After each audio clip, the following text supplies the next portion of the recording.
Қайырлы күн, назарларыңызда Ауыл Ньюс және мен Айсана Қахарман.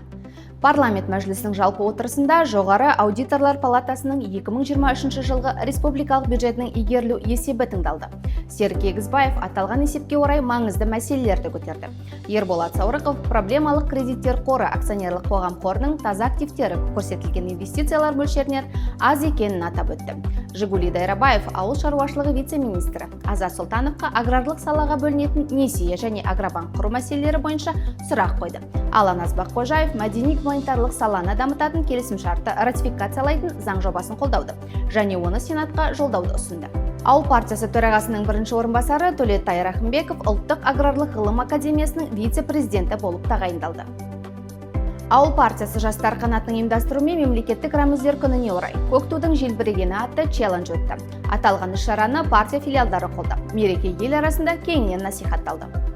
Ауыл партиясының Астана қалалық филиалы мен Астана қаласы бойынша мейірім құшағы комиссиясы балаларды қорғау күні аясында тегін қабылдау ұйымдастырды.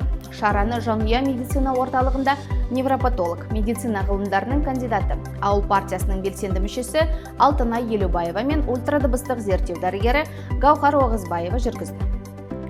Ауыл партиясының Маңғыстау облыстық филиалы Абыл Тарақұл атындағы балалар өнер мектебі Алтын ұя ансамблінің оқушыларымен бірге теңіз жағалауындағы кешкі серуен кезінде Каспий достық теңізі тақырыбында домбыра пати ұйымдастырды. Алматы облысы Қонаев қаласында зейнеткерлер арасындағы жылдық спартакиада өтті. Ауыл партиясының белсендісі және Қонаев қаласы ақсақалдар кеңесінің төрағасы Базарбай Оралбаев жүгіруден бірінші орынға ие болды. Ауыл партиясының Алматы қалалық филиалы Қазақ егіншілік және өсімдік шаруашылық институты өкілдерімен кездесті.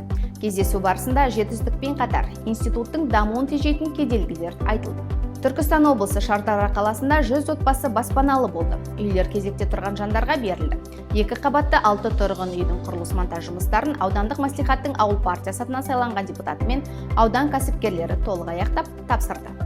Осы да өзге де жаңалықтарды біздің әлеуметтік желілерден таба аласыздар. Ауыл аман, ел еңселі болсын. Келесі аптада жүздескенше.